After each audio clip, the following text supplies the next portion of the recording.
Yo creo que la música me eligió. Un día llegué al estudio de mis papás donde tenían los discos y entonces yo saqué esos discos y puse uno y dije, ¿qué es esto? Eso es lo que yo quiero oír, ¿no? A partir de ahí empecé a estudiar piano y después entré al conservatorio y así. Yo no sabía qué es lo que iba a hacer como músico, pero sí sabía que mi vida iba a estar dentro de la música.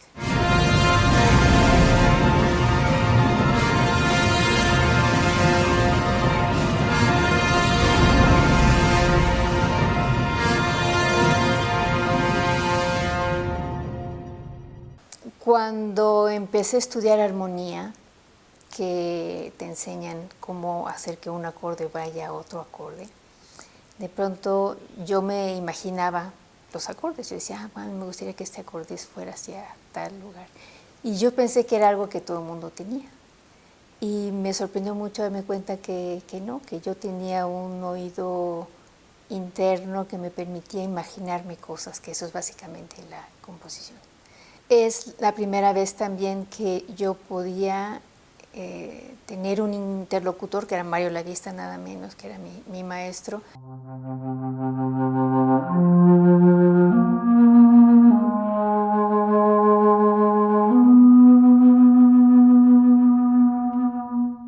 Y finalmente, cuando entendí que todas estas cosas que yo había estudiado antes iban enfocadas a un pensamiento poético, dije, esto es realmente el mundo que yo quiero explorar.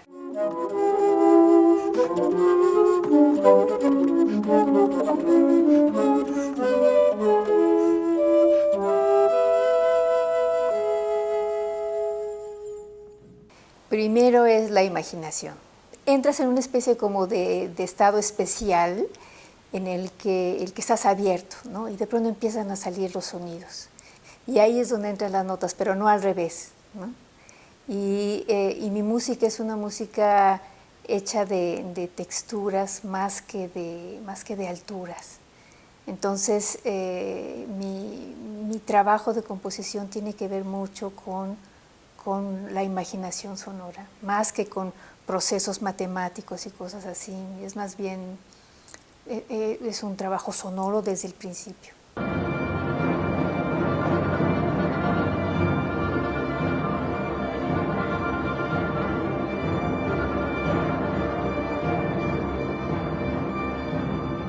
Si voy a escribir para un instrumento en particular es porque hay una persona que quiere que le escriba. Y entonces ese es un proceso fantástico porque es un diálogo, ¿no? Nadie mejor que el instrumentista conoce su instrumento. Entonces juntos exploramos cosas nuevas, inventamos cosas, pues es una relación en donde yo creo que los dos salimos enriquecidos, ¿no? Pero cuando estás trabajando con una orquesta, pues entonces en ese sentido es totalmente impersonal el asunto. Y es un trabajo más solitario y más de imaginarse cómo suena mejor. Y lo vas oyendo en la cabeza, ¿no? Dices, esto se lo pongo al violín o se lo pongo a la flauta. O son decisiones muy difíciles. A veces lo son. Pero finalmente, pues, componer, como todo el arte, es un juego, ¿no? Es decir, ¿cómo voy a hacer para que yo cause el efecto que me estoy imaginando? Y a mí me gusta arriesgarme siempre un poquito más, siempre decir, a ver si me sale, ¿no? A ver si puedo lograr esto que me imagino y que no sé muy bien si va a funcionar fuera de mi cabeza.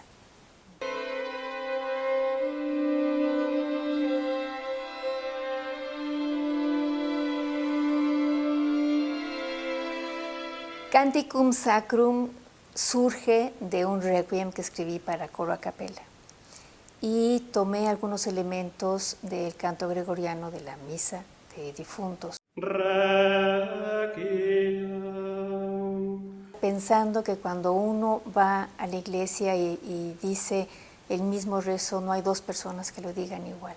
Aunque tiene un lenguaje bastante contemporáneo, guarda la sabiduría que hay en el canto gregoriano.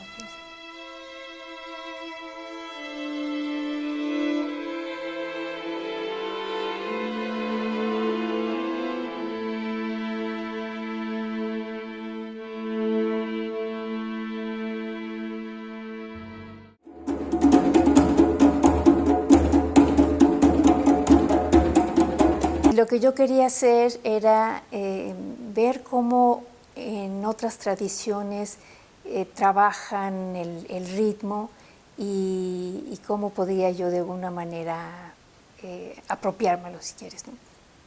Entonces, por eso esos estudios se oyen muy de música tradicional y al mismo tiempo tienen algo un poquito distinto. Digamos que nunca oirías esas piezas en un contexto africano o de otro país, pero los elementos sí vienen de esas culturas, ¿no? Entonces era para mí una manera de aprender cómo utilizar esos ritmos.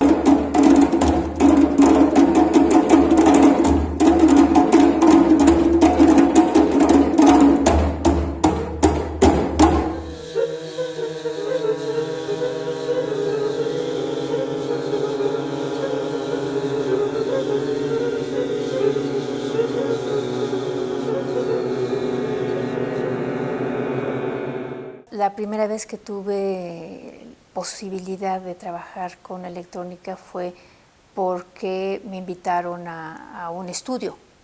O tal vez no, tal vez tuve una antes con una chelista maravillosa que se llama Iracema de Andrade, que me insistió mucho para que hiciera una pieza con ella, y entonces fui a Morelia, en el CEMASC. Es justamente un espacio perfecto para gente como yo que no tenía ni idea de cómo trabajar la electrónica. Y entonces la manera como empecé a trabajar es utilizando los mismos sonidos que el cello en este caso me había grabado Iracema, y retrabajándolos para hacer una especie de diálogo. Y luego en Francia, cuando hice esta otra pieza, tenía una persona conmigo. En Francia se usa mucho eso, que tienes a tu ingeniero que te ayuda a elaborar tus ideas en la electrónica. Es un instrumento más, entonces tú estás dialogando con el otro instrumentista que es el ingeniero. Pero en un momento dado dije, basta, necesito aprender a hacerlo yo. Y entonces estoy en este proceso, ya tengo casi 2 años, en el que yo puedo manipular mi propio material. Y para mí ese es, créeme, un gran logro, porque realmente sentía que era un tipo de lenguaje que yo no iba a poder manejar nunca, pero ahora lo estoy haciendo.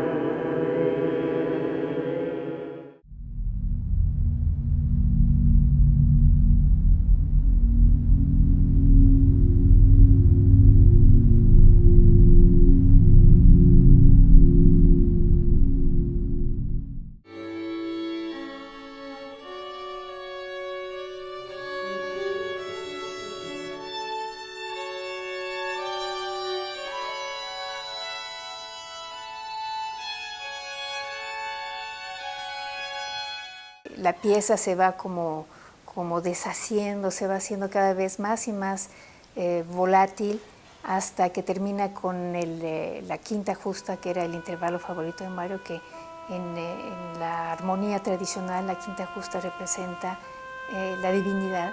Es como una misma melodía que se va repitiendo, pero nunca de la misma manera.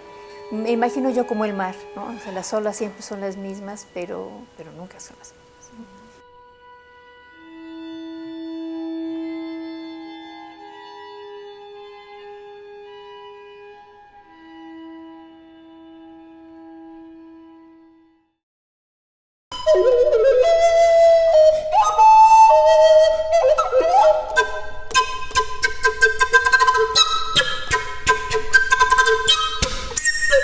Y ahí estaba Horacio Franco convenciéndonos de que le escribiéramos obra, que es así como se hacen los repertorios en realidad. Y entonces le escribí esta pieza. Para mí, bueno, cada pieza es una posibilidad de aprender, ¿no? Y siempre ha sido el caso. Así es que aprendí mucho también de Ícaro y nos divertimos muchísimo con Horacio.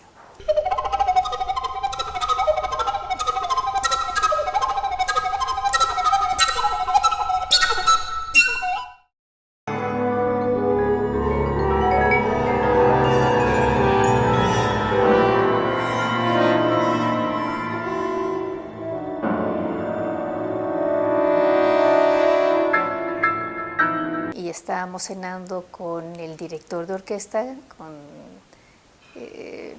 Ballade, y me dijo, es que la orquesta de la BBC me encargó hacer un programa con música francesa y yo quiero hacer un programa con compositores que no sean franceses, pero que trabajen en Francia. Dije, pues tú estrenaste mi obra en Niza. Me dijo, sí, pero esa obra tiene más de 5 años. Tendrías que darme una más nueva. Le dije, pues no tengo, pero te la hago.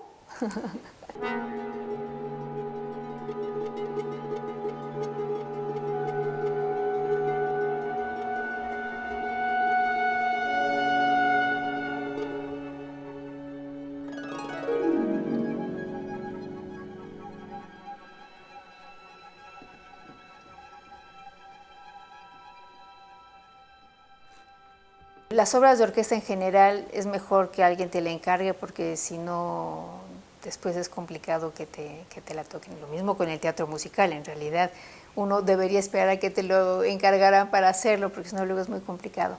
Pero claro que sí, muchas veces yo digo, tengo ganas de escribir para fulanito o para tal ensamble y sí, puede hacerse de las dos cosas. Afortunadamente, tengo mucha gente que quiere trabajar conmigo en este momento, así es que escribo para ellos y lo escribo con mucho gusto.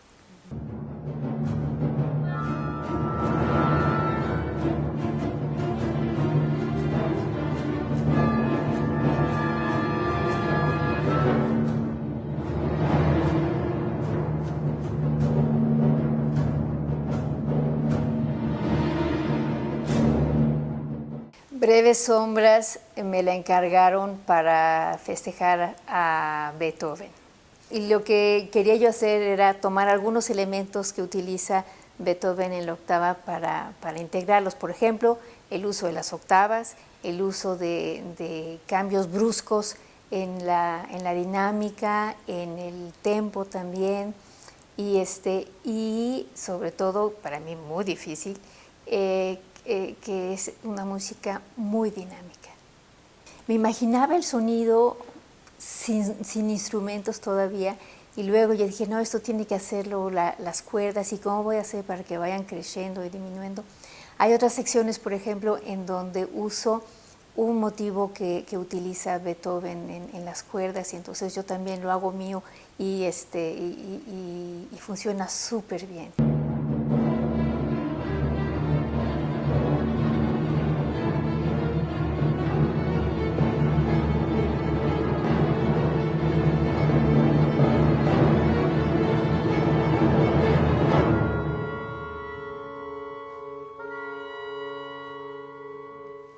Mi esposo es percusionista, entonces estamos trabajando ahorita en una serie de proyectos con electrónica justamente.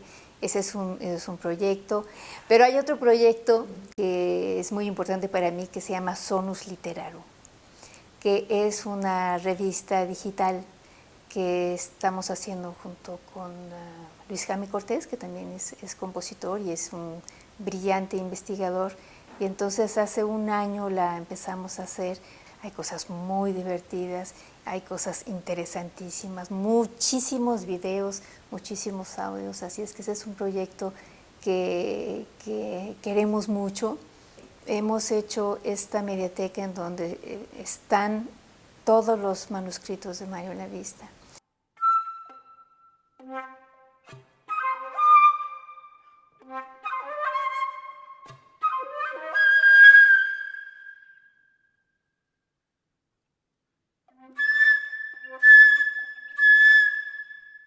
Este programa fue muy importante porque le dio la oportunidad a mucha gente que me decía, yo quiero escuchar música contemporánea, pero no sé por dónde empezar, no sé cómo. Me da mucho orgullo sentir que el programa en todos estos 32 años ha servido para que la gente le pierda el miedo a la música contemporánea.